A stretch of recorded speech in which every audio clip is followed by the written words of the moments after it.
2010 সালে এই মেটলাইফ স্টেডিয়ামেই আমেরিকার বিপক্ষে এক প্রীতি ম্যাচ খেলে ব্রাজিলের জাতীয় দলের হয়ে অভিষেক হয়েছিল নেইমারের। সেই একই মাঠে বিশ্বকাপে এবারের শেষ ম্যাচটা খেললেন নেইমার।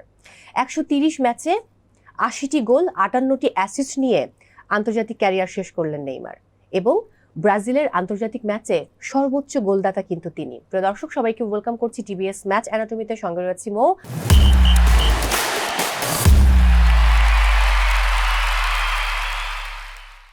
আমার সঙ্গে রয়েছেন senior sports journalist M Kaiser এবং সেই সাথে রয়েছেন রবিউল ইসলাম মিল্টন, অতিরিক্ত নির্বাহী পরিচালক, ওয়ালটন হাইটেক ইন্ডাস্ট্রিজ লিমিটেড। কেমন আছেন? জি ভালো। আরেকটি বিনিদ্র রজনী কাটলো এবং ব্রাজিলের আরেকটি ব্যর্থতার গল্প লিখতে হলো।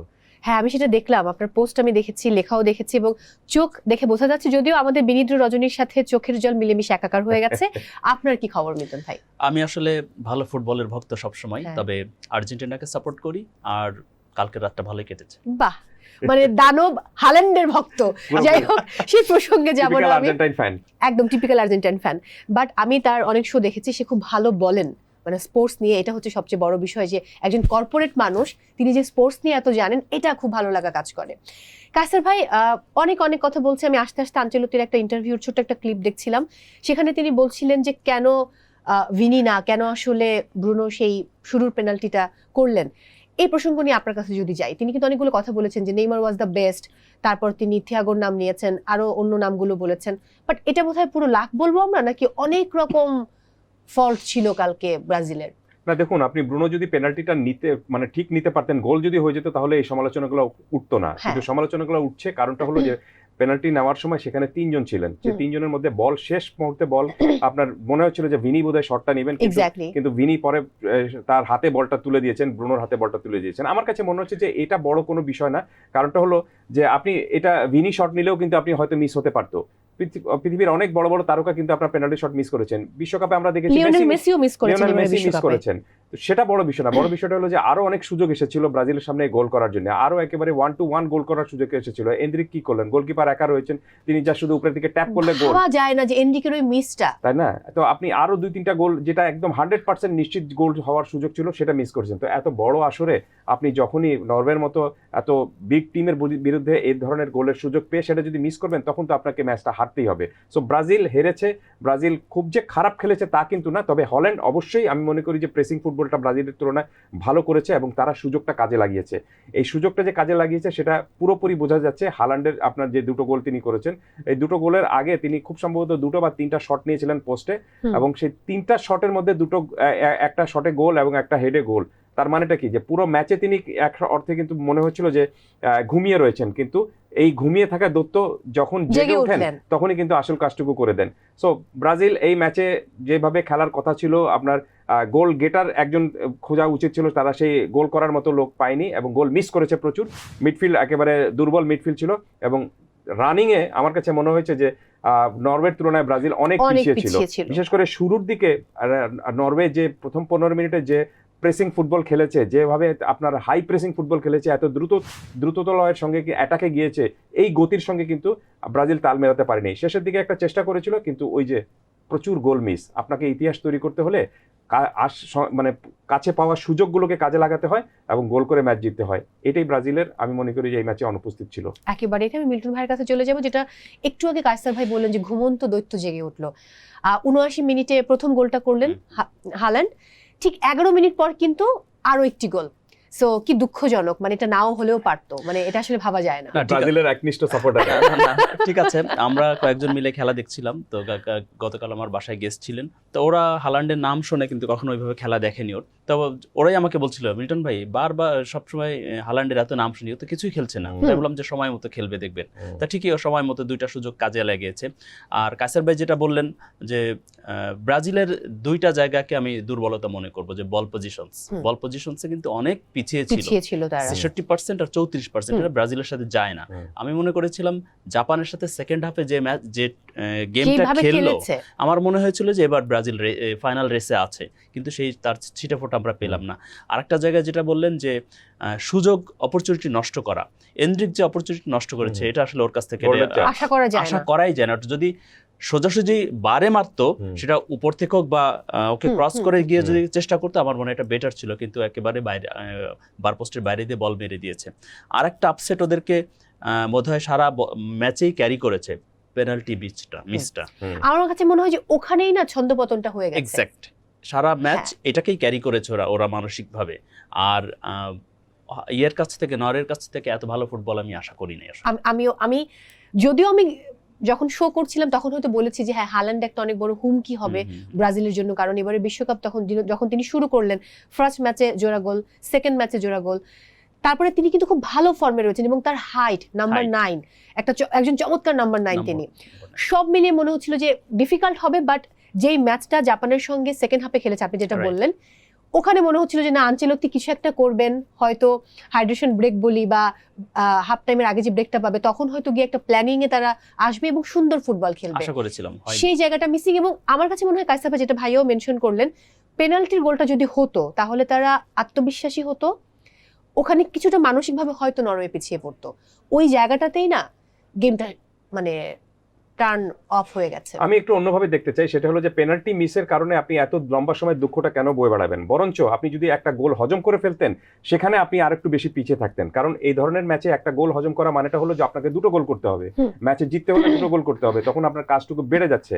সো ব্রাজিলের মতো এত পেশাদার একটা দলের কাছ থেকে আপনি পেনাল্টিটা শুরুতেই মিস হয়েছে, তারপরে কিন্তু ব্রাজিল যেভাবে আক্রমণ করে খেলার কথা ছিল সেটা আক্রমণ তারা করেছে, কিন্তু প্রবলেমটা একটাই হলো যে ব্রাজিলের এই দলে আপনার প্রপার কোনো স্ট্রাইকার নেই। যে কাজটা নেইমার পুরো 90 মিনিট থাকলে করতে পারতেন, সেই কাজটা করার মতো কিন্তু প্রপার কোনো স্ট্রাইকার এখানে নেই। এই গোল করার জন্য যিনি রয়েছেন ভিনিসিয়াস, তিনি কিন্তু এক অর্থে উইঙ্গারের কাজ এখানে করছেন, অর্থাৎ বল সাপ্লাই করছেন বা অ্যাটাকেও তিনি যাচ্ছেন, আবার নিচেও তিনি নামছেন, অর্থাৎ তার কাজ কিন্তু অনেক বেশি বেড়ে গিয়েছে এখানে। সো প্রপার একজন হাল্যান্ডের মতো একজন প্রপার গোল গেটার বা প্রপার স্ট্রাইকারের একটা অভাব আর ব্রাজিলের এই দলটাতে রয়েছে, যেটা ব্রাজিলের আগের দলটাতে ছিল না। যেমন রোনালদো, আপনি সিনিয়র রোনালদো যিনি ছিলেন, নাজারিও রোনালদো তিনি ছিলেন, সেরকম ভাবে প্রপার কোনো নাম্বার মানে 10 বা গোল করার মতো পারফেক্ট একজন স্ট্রাইকার, সেটা কিন্তু ব্রাজিল ভুগেছে এখানে পুরোপুরি ভাবে। আর নেইমারকে আপনি 20 মিনিটের বেশি খেলাতে পারবেন না, কারণ তিনি যে ইনজুরিতে ছিলেন, অনেকে বলছেন যে তাকে একাদশে রাখা হয়নি কেন, তিনি একাদশে খেলার মতো ফিট কিন্তু তার নেই, এটা স্পষ্টত একটা বিষয়। আর তার চেয়ে বড় বিষয়টা হলো যে এখন ব্রাজিল যে স্টাইলের ফুটবল খেলে, সেই ফুটবলে দেখবেন যে আপনি পুরো মিডফিল্ড থেকে আপনি অ্যাটাকিং এর যে যারা 6 জন বা 7 জন থাকেন তারা পুরোপুরি উপরে উঠে যান, আবার যখনই আপনার ট্রানজিশনের সময় আসে তখন সাথে সাথে কিন্তু নিচে নেমে আসেন। কিন্তু নেইমার সেইরকম ভাবে সেই ট্রানজিশনের নিচে নেমে আসার মতো ফিট কিন্তু তার নেই, বা সেই দ্রুত গতি তার নেই। তার যেটা রয়েছে সেটা হলো যে কিছু ঝলক রয়েছে, ড্রিবলিং এ কিছু আপনার দুর্দান্ত দক্ষতা রয়েছে, এবং সেটা তিনি করে দেখিয়েছেন, দুর্দান্ত কায়দায় কয়েকটা ড্রিবলিং এর দক্ষতা দেখিয়েছেন। এখানে আমি একটু যদি ইন্টারাপ্ট করি, তাহলে তাকে কি সেকেন্ড হাফে শুরুতেই নামানো যেত কিনা? শুরুতে নেমেছেন 65 মিনিটে তিনি নেমেছেন, 65 মিনিটে নেমেছেন, বাট একেবারে যদি আগে নামানো হতো তাহলে কি আরেকটু স্ট্রেংথ পেত না? কিন্তু তার জন্য তো আপনি আগে নামালে আপনি 45 মিনিট তাকে খেলতে হতো, অথবা যদি ম্যাচটা আপনার 90 মিনিট থাকতো বা আপনি এক্সটেন্ডেড টাইমে যেত, তখন তাকে আরো 30 মিনিট বেশি খেলতে হতো। এই কারণে সেই রিস্কটা আপনার কোচ নিতে চাননি। কোচ এখানে তার প্ল্যান অনুযায়ী, তার যে শক্তি, তার যে পরিকল্পনা এবং তার যে পুরো ব্রাজিল দলকে ঘিরে তার যে তিনি যতটুকু জানেন যে এই দলটা কত দূর যেতে পারে বা কি করতে পারে, সেটা কিন্তু তার ছিল। এখানে কোচের কোনো, আমি মনে করি না যে কোচের কোনো দুর্বলতা রয়েছে বা তার প্ল্যানিং এ কোনো মিস্টেক রয়েছে। মিস্টেকটা হলো যে আপনার খেলোয়াড়রা সেই সুযোগটা পেয়েছিলেন, এন্দ্রিক নামার সঙ্গে সঙ্গে তো গোল করার সুযোগ পেয়েছিলেন, ওই গোলটা হয়ে গেলে তখন কিন্তু 1-0 ব্রাজিল এগিয়ে যেত। 58 মিনিটে খুব সম্ভবত সেই ঘটনাটা ঘটেছে, সেটাও করতে পারেনি তারা। আর তার চেয়ে বড় বিষয়টা হলো যে একেবারে শেষের দিকেও কিন্তু ব্রাজিল একটা সুযোগটা পেয়েছিল, ক্যাসিমিরো যেটা হেড করলে গোল হয়ে যেত, ওটা মানে সে মিস করলো এটা, মানে একেবারে। তো আপনি এত গুরুত্বপূর্ণ একটা ম্যাচে এত মিস যদি করেন তাহলে কিভাবে হবে? যেটি বলছিলাম যে আপনি শুরুর 17 থেকে 18 মিনিট পর্যন্ত আর্লিং হাল্যান্ড কিন্তু একেবারে কোনো বলই পাননি, বলের টাচই তিনি করেননি এক অর্থে, কিন্তু সেই আর্লিং হাল্যান্ড যখন সুযোগটা পেয়েছেন তখন সেই সুযোগটা কাজে লাগিয়েছেন। আর সবচেয়ে বড় বিষয়টা হলো এই ম্যাচের আগে ব্রাজিলের সবচেয়ে দুশ্চিন্তার বিষয়টা ছিল আর্লিং হাল্যান্ড এবং আপনার ওডেগার্ডের যে আপনার এই সিনক্রোনাইজেশনটা, ওডেগার্ড বল বাড়াবেন আর আপনার সে গোল করবে, এই জাস্ট এই লাইনটা বা এই সাপ্লাই চেনটা ভেঙে দেওয়ার একটা বিষয় ছিল। সেই সাপ্লাই চেনটা তারা কিন্তু ভাঙতে পারেনি। ওডেগার্ড সাপ্লাই করেননি, কিন্তু আরেকজন সাপ্লাই ঠিকই করে দিয়েছেন এবং তিনি কাজটিও করে দিয়েছেন, রাইট। এবং আমার কাছে খুব মানে অবাক করার বিষয়টা হয়েছে যে দ্বিতীয় গোলটা যেটা হয়েছে মিল্টন ভাই, আপনি দেখবেন যে দ্বিতীয় গোলটা যে মাইনাস যেটা ক্রস যেটা এসেছে, এখানে দেখে মনে হচ্ছে যে তার আপনি আর্লিং হাল্যান্ডের পাশে 3 জন ব্রাজিলের স্ট্রাইকার ডিফেন্ডার কিন্তু দাঁড়িয়ে রয়েছেন, সেই তিনজন যেন অবাক হয়ে তাকাই রয়েছেন এবং তিনি হয়তো মনে করছেন যে কিভাবে গোল করেন আর্লিং হাল্যান্ড এটা আমি দেখবো। তা আপনি ডিফেন্ডারের কাজ কি এটা হবে? তা আপনি তাকে তো একেবারে মনে হচ্ছে যেন প্র্যাকটিস করার সুযোগটা দিয়ে দিলেন শর্ট শুট নেওয়ার জন্য, এবং তিনি সেরকম ভাবে প্র্যাকটিস করে শুট নিলেন, পারফেক্ট একদম গোল করলেন। গোল করার পর তারপর তিনি এভাবে দাঁড়িয়ে রইলেন একেবারে ভাইকিং রু। মানে এই যে তার উদাসীনতা বা দাঁড়িয়ে থাকার স্টাইল সবকিছু, এবং ম্যাচ তখন শেষ হয়নি এই কারণে তিনি তেমন উল্লাসটুকু করেননি। এটাই হলো সবচেয়ে বড় বিষয়, আপনি ম্যাচ শেষে উল্লাসটুকু করবেন, হ্যাঁ গোলের পর উল্লাস আপনি করবেন, তারপরেও আর্লিং হাল্যান্ড এই ম্যাচে যা করতে চেয়েছিলেন, যেভাবে নিজেকে শোম্যান করার একটা সেটাই করেছেন করার তিনি। বিষয় ছিল, হি প্রুভ ইট 100%।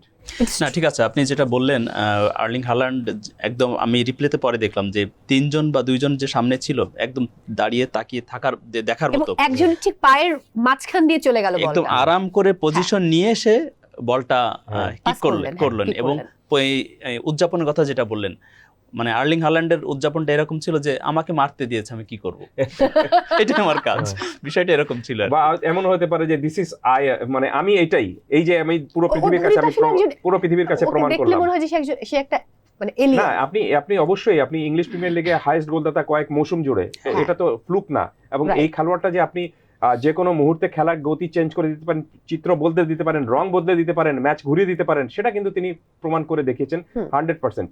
তবে ব্রাজিলের জন্য দুঃখ লাগছে এক কারণটা হলো যে এর আগে বারবার বলা হচ্ছিল যে নরওয়ের সঙ্গে ব্রাজিল আগে কোনোদিন কম্পিটিটিভ কোনো ফুটবলে জিততে পারেনি, বাট এই ম্যাচের আগে ব্রাজিল বলেছিল যে সেই গল্পটা তারা চেঞ্জ করবে, কিন্তু সেই গল্প বদলাতে পারেনি ব্রাজিল, এবং এই কারণে ব্রাজিলের বিদায় হয়ে গেল একেবারেই। এবং খুব দুঃখজনক, 24 বছর তো পার হয়ে গেল।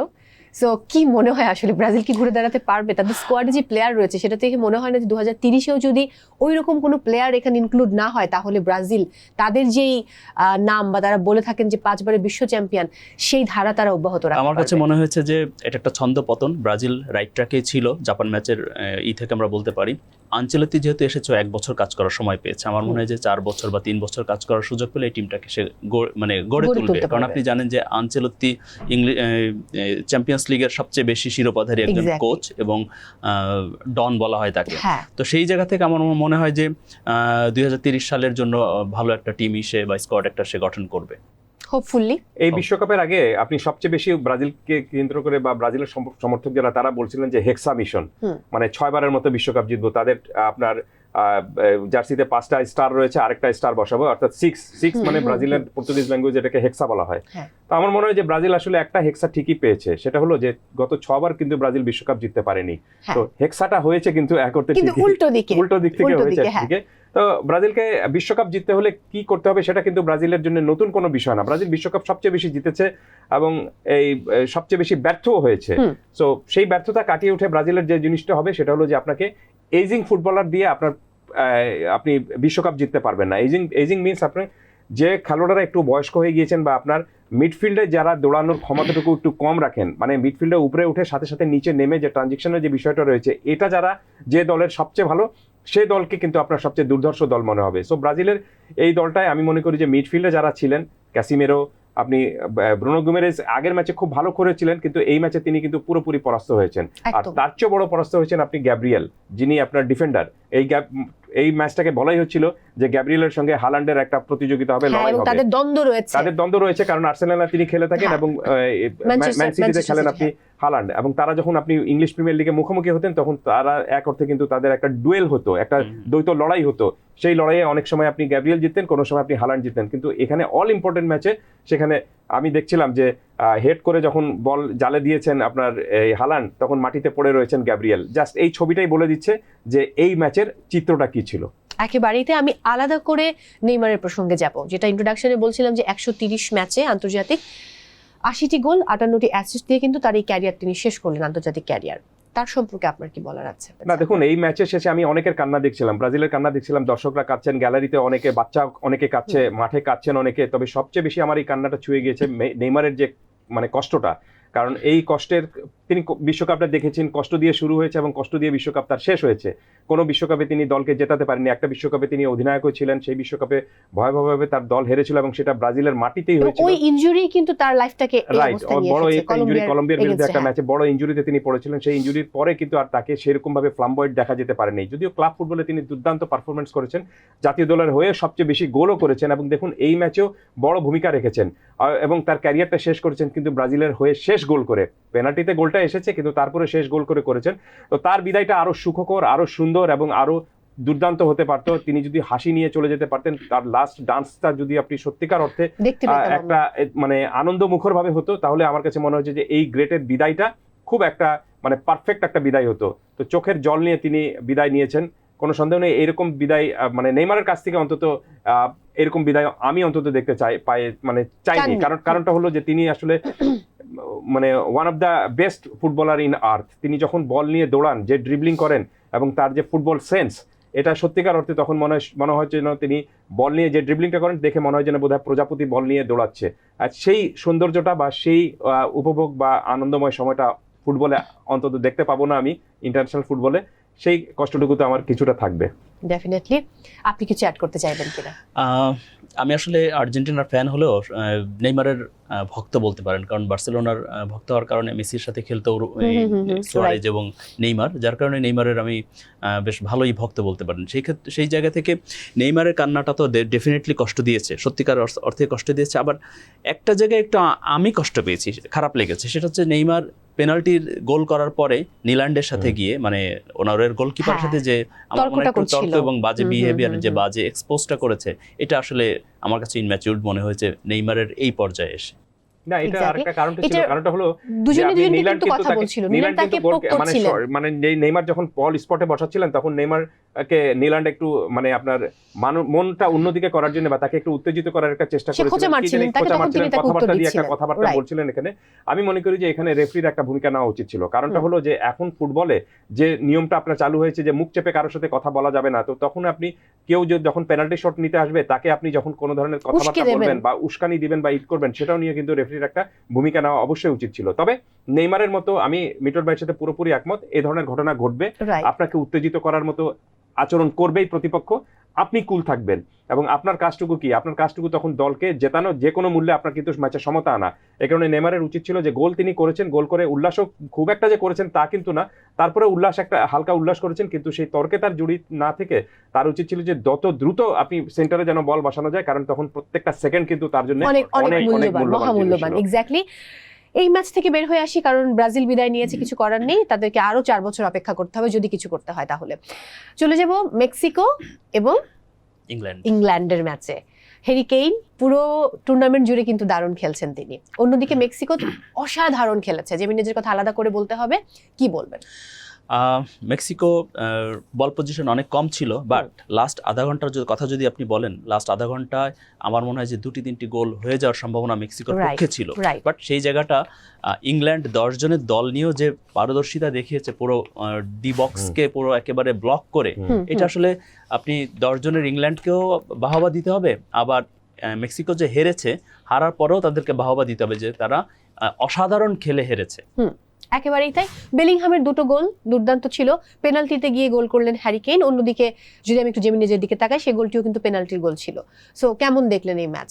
না, এটা একটা 5 গোলের থ্রিলার আমি এটাকে বলবো। কারণটা হলো যে এখানে সবকিছুই ছিল, 5টা গোল ছিল, পেনাল্টি ছিল, আপনার লাল কার্ড ছিল এবং গোল মিসের অনেক কিছু ছিল। এবং তার চেয়ে বড় বিষয়টা হচ্ছিল আমার কাছে পুরো স্টেডিয়ামটা মনে হচ্ছিল যে বোধহয় ওই যে এমপি থিয়েটার থাকে না, আপনি এমপি থিয়েটারে যেখানে আগে সবাই যুদ্ধের মধ্যে দুজন যোদ্ধা নেমে গিয়েছেন, সেরকম ভাবে এখানে 11 জনকে, এই পাশে 11 জন এবং ওই পাশে 11 জনকে মনে হচ্ছিল তারা বোধহয় যুদ্ধ করছেন, এবং পুরো এমপি থিয়েটারের মতো গ্যালারি যেরকম ভাবে ফেটে পড়ছে একটু পরপর, এখানে মেক্সিকান ওয়েভ পুরো গ্যালারি জুড়ে কিন্তু আপনি মেক্সিকান সমর্থকরা বেশি ছিলেন।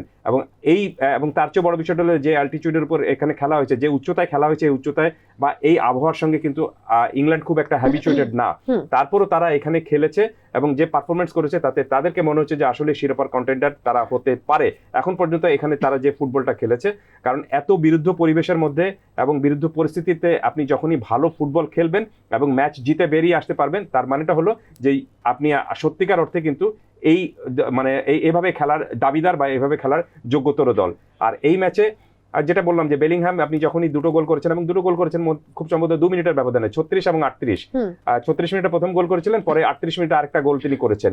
আর তার চেয়েও বড় বিষয়টা হলো যে এই গোল, একটা গোল শোধ করে দিয়েছিল মেক্সিকো, কিন্তু তারপরে 10 জনের দল নিয়ে আপনার ইংল্যান্ড আরেকটা গোল করেছে। সবকিছু মিলে ইংল্যান্ড আসলে মানে এই পরিস্থিতির সাথে যেভাবে ফুটবলটা খেলা উচিত সেই ফুটবলটা তারা খেলেছে। আর হ্যারি কেইন তো দুর্দান্ত ফর্মে রয়েছেন, আপনি জানেন যে হ্যারি কেইনের অন্তত পেনাল্টি মিস হয় না এবং তিনি এই রিয়েল গোল গেটার, কোনো সন্দেহ নেই। তবে আমি কৃতিত্ব দিব অবশ্যই মেক্সিকো কৃতিত্ব দিব, এবং তার চেয়ে বেশি কৃতিত্ব দিব আমি টুখেলকে, ইংল্যান্ডের যে কোচ। কারণ wow. যখনই আপনি 10 জনের দল হয়ে যাবেন এবং আপনি এগিয়ে রয়েছেন, তখন আপনার কাজটুকু হবে কিন্তু যে মানে যে ডিফেন্সটাকে ঠিক করা। এবং এই ম্যাচে তিনি যেভাবে 9 জন ফুটবলারকে ডিফেন্সে নামিয়েছেন, সেখানে মেক্সিকোর একটাই কাজ ছিল, শুধু আক্রমণ এবং আক্রমণ করা, এবং তারা সেটা দুরন্ত গতিতে করে গিয়েছে, কিন্তু গোল করতে পারেনি। এবং এইখানেই আমি মনে করি যে ইংল্যান্ডের এই দলটা শুধুমাত্র গোল করতে জানে না, গোল কিভাবে সেভ করতে হয়, রক্ষা করতে হয়, সেটাও কিন্তু ভালো জানে। এবং সেটা যদি আপনি করতে না পারেন, তাহলে আপনি টুর্নামেন্ট জিততে পারবেন না। বিশ্বকাপ জেতার বা টুর্নামেন্ট জেতার একটা বড় শর্তই হলো যে আপনাকে গোল করতে হবে, সেই সঙ্গে ডিফেন্সটাকেও ঠিক রাখতে হবে। একেবারেই তাই। এবারে বিশ্বকাপের শুরু থেকে কিন্তু ইংল্যান্ডের প্রথম ম্যাচ দেখার পর থেকে আমরা বলছি যে সুপার এনার্জেটিক একটা টিম, এবং সম্ভাবনা রয়েছে তারাও এবার বিশ্বকাপ জিততে পারে। সো না, তাদের সামনে কিন্তু বড় চ্যালেঞ্জটা হবে এখন নরওয়ে কিন্তু বড় চ্যালেঞ্জ। তারপর আমার কাছে মনে হয় যে এখানে একটা হাড্ডাহাড্ডি লড়াই হবে। যদি আমি চলে যাই পর্তুগাল এবং স্পেনের খেলায়, আজকে খুবই হাই ভোল্টেজ ম্যাচ। জানি না আজকে কে আসলে বিদায় নেবে। আজকে কি নেইমারের মতো কাঁদতে কাঁদতে রোনালদো বিদায় নেবেন, নাকি না তিনি বিজয়ের হাসি হাসবেন? আমার মনে হয়েছে যে নেইমারের মতো অবস্থা রোনালদোর হতে পারে, কারণ স্ট্যাটিস্টিক্স এবং সাম্প্রতিক পারফরমেন্স সেটাই বলে, সবকিছু সেটাই বলে। কারণ আপনি দেখবেন যে বিশ্বকাপের আগে সবচেয়ে গুরুত্বপূর্ণ যে ডিপার্টমেন্ট মিডফিল্ড ছিল হচ্ছে ভালো পর্তুগালের, বাট আমরা আদতে মাঠে সেটার পারফরমেন্স দেখিনি। এবং দলের মধ্যে যে ইন্টার কম্বিনেশন, সেই জায়গাটা অনেক গ্যাপ আছে, ঘাটতি আছে। এই দল হয়ে উঠতে না পারা পর্তুগালকে ভোগাতে পারে। সেখানে স্পেন কিন্তু অনেক এগিয়ে আছে, এবং স্পেন শুরু থেকেই, মানে বিশ্বকাপের আরও যদি 1-2 বছর আগে থেকে বলেন, তাকে সবাইকে ফাইনালিস্ট হিসেবেই গণ্য করছে। জানি না ফ্রান্সের সাথে যদি খেলা পড়ে কি হবে, বাট এখনো পর্যন্ত ফ্রান্স যে অবস্থায় আছে, যে রিদমে আছে, এবং ওদের মধ্যে যে ইন্টার কম্বিনেশনটা আছে, তাতে করে আমার মনে হয় না যে পর্তুগাল জিতবে। আর এর আগের যে 2 দলের যে পারফরমেন্স একসাথে খেলার, সেখানেও স্পেন অনেক এগিয়ে আছে। যদিও লাস্ট 2025 সালের ইউরো নেশনস কাপে সম্ভবত পর্তুগাল জিতেছে, বাট আমার কাছে মনে হয় না যে স্পেনের কাছে পর্তুগাল দাঁড়াতে পারবে। সেখানে 2-1 বা 1-0 এভাবে স্পেন এগিয়ে যেতে পারে। এই ম্যাচটা আমি বলবো যে এটাকে ফায়ার উইথ ফায়ার, আরেকটা ফাইনাল দেখবো আমরা, একেবারে ফায়ার উইথ ফায়ার, একেবারে আগুন একটা ম্যাচ হবে। কারণটা হলো যে রোনালদো চাইবেন যে কোনো মতে, রোনালদো নিশ্চয়ই নেইমারের কান্না দেখেছেন, তিনিও চাইবেন না যে অন্তত কষ্ট নিয়ে তাকে বিদায় নিতে হয়। যদিও রোনালদো জানিয়ে দিয়েছেন যে এটা তার শেষ বিশ্বকাপ, কারণ এখন তার 41 বছর বয়স হয়ে গিয়েছে। 45 বছর বয়সে তার ফুটবল খেলা যায় না, বা স্ট্রাইকার হয়ে খেলা যায় না।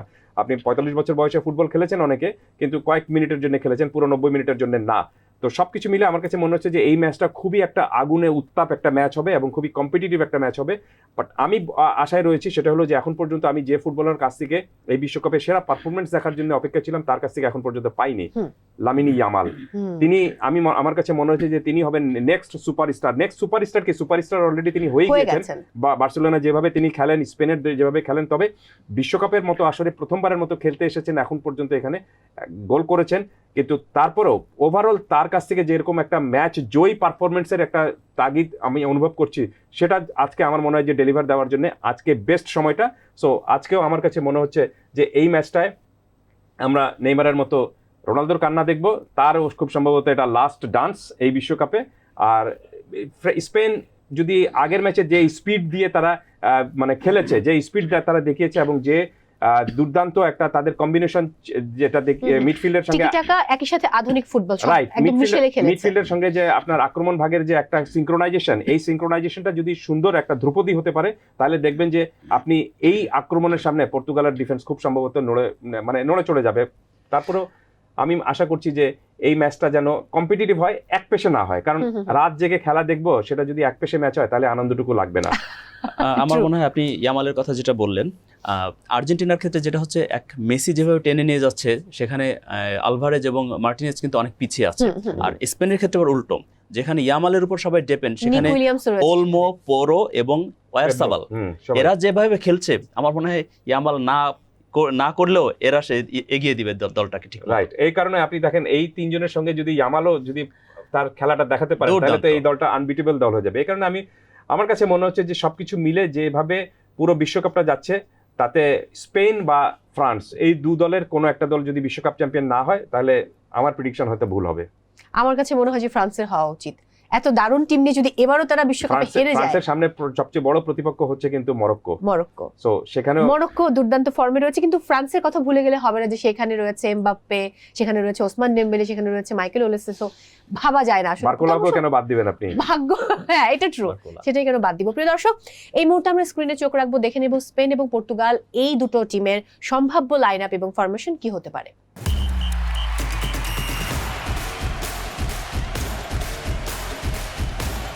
আমরা তো রোনালদোকে নিয়ে কথা বললাম, ক্রিস্টিয়ানো রোনালদো, এবং সবাই আমরা চাই যে তিনিও সুন্দরভাবে বিশ্বকাপ থেকে বিদায় নেন এবং তার হাতে বিশ্বকাপটা উঠলে বোধহয় সবাই খুব খুশি হবে, কারণ CR7 এর জন্য সবাই যে পরিমাণ ক্রেজি। যাই হোক, যদি আমি মিকেল ওয়ারজাবালের প্রসঙ্গে যাই, 2টো গোল করেছেন লাস্ট ম্যাচে স্পেনের। তাকে কতটুকু এফেক্টিভ মনে হচ্ছে আজকের ম্যাচের জন্য? দুর্দান্ত। কাইসার একটু আগে বলছিলেন যে ইয়ামালের কথা, বাট ইয়ামালের শূন্যতা পুরোপুরি পূরণ করে দিচ্ছে এই যে ওয়ারজাবাল এবং সাথে ওলমো, তারপরে পোরো। গত ম্যাচেও পেদ্রো পোরো একটা গোল করেছে। তো আমার মনে হয় যে ওয়ারজাবাল অনেক দূর যাবে এই বিশ্বকাপে। লাইমলাইট তার দিকে এখনো পর্যন্ত স্পেনের। দারুণ। পরের match USA versus Belgium. Canada বিদায় নিয়েছে, মেক্সিকো বিদায় নিয়েছে, বাকি রইল USA। বাট যদিও তারা দারুণ খেলছে শুরু থেকে, অন্যদিকে কিন্তু প্রতিপক্ষ বেলজিয়াম। রাইট, এই বিশ্বকাপে বেশ কয়েকটা দল যে ফুটবল খেলেছে তাতে বলা যেতে পারে যে এটা একটা ফেয়ারি টেলের মতো, রূপকথার মতো। সেই রূপকথার অন্যতম একটা দল হয়ে কিন্তু এখন পর্যন্ত টিকে রয়েছে USA। আগের ম্যাচে আপনি দেখবেন যে তাদের যে আপনার ক্যাপ্টেন ছিলেন, সেই ক্যাপ্টেন আপনি লাল কার্ড পেয়েছেন এবং তিনি গোলও করেছিলেন। সবকিছু মিলে সেটা দুর্দান্ত একটা ম্যাচ হয়েছিল। সেই ম্যাচ জিতে যুক্তরাষ্ট্র আজকে এই পর্যায়ে এসেছে। ওয়ারেস বেলজিয়ামও ভালো ফুটবল খেলছে এবং বেলজিয়ামের ফুটবল আমরা জানি যে বেলজিয়াম খুবই আক্রমণাত্মক ফুটবল খেলতে অভ্যস্ত। এই ম্যাচটাও আমার কাছে মনে হচ্ছে যে খুব একটা ইভেন ম্যাচ হবে। তবে এই ম্যাচে কেন জানি আমার কাছে মনে হচ্ছে যে বেলজিয়াম তো অবশ্যই এগিয়ে থাকবে, কোনো সন্দেহ নেই। বেলজিয়াম এগিয়ে থাকবে 2 কারণে। একটা হলো যে তাদের যে আপনার আক্রমণ ভাগে যে এক্সপিরিয়েন্স, লুকাকু থেকে শুরু করে বেশ কয়েকজন খেলোয়াড় রয়েছেন যারা ধরেন আপনার এই ধরনের বিগ ম্যাচে বড় তারকা হয়ে ওঠার দক্ষতা তাদের রয়েছে কিন্তু। সো তারা যদি জ্বলে উঠতে পারেন তাহলে এখানে আমার মনে হয় যে যুক্তরাষ্ট্র এখন পর্যন্ত যে রূপকথা নিয়ে এসেছে সামনে, সেই রূপকথাটার দিনটা খুব সম্ভবত এই ম্যাচেই তাদের শেষ হয়ে যেতে পারে। আর বেলজিয়ামের সবচেয়ে আপনার কঠিন বিষয়টা হবে যে আমেরিকার কোচ যে প্ল্যান করছেন সেই প্ল্যানটা যেন এখানে কোনো মতে এক্সিকিউট করতে না দিতে পারে তারা। আর হয় কি যে আপনি এই ধরনের নকআউট ম্যাচে আপনি যদি নিজের খেলাটা না খেলে ম্যাচটা যদি অন্যের নিয়ন্ত্রণে চলে যায়, তখন আপনাকে এবং বলের পিছে পিছে আপনি শুধু দৌড়ান, তখন দেখবেন যে আপনাকে খুব অসহায় মনে হবে। সো এই টাইপের ম্যাচে যে দল একটু নিয়ন্ত্রণটা নিজের কাছে রাখতে পারবে এবং প্রথম 25 মিনিটে প্রথম ডিহাইড্রেশন ব্রেকের আগ পর্যন্ত যে দলটা যে আপনার সক্ষমতা দেখাতে পারবে বা নিজের প্রভাব দেখাতে পারবে, সেই দলের এই ধরনের ম্যাচ জেতার মানে ক্ষমতা সবচেয়ে বেশি থাকবে আর কি। এক্স্যাক্টলি। প্রিয় দর্শক, আবার স্ক্রিনে চোখ রাখবো, দেখে নেব USA এবং বেলজিয়ামের সম্ভাব্য লাইন আপ আজকের দিনে, একই সাথে ফরমেশন কি হতে পারে।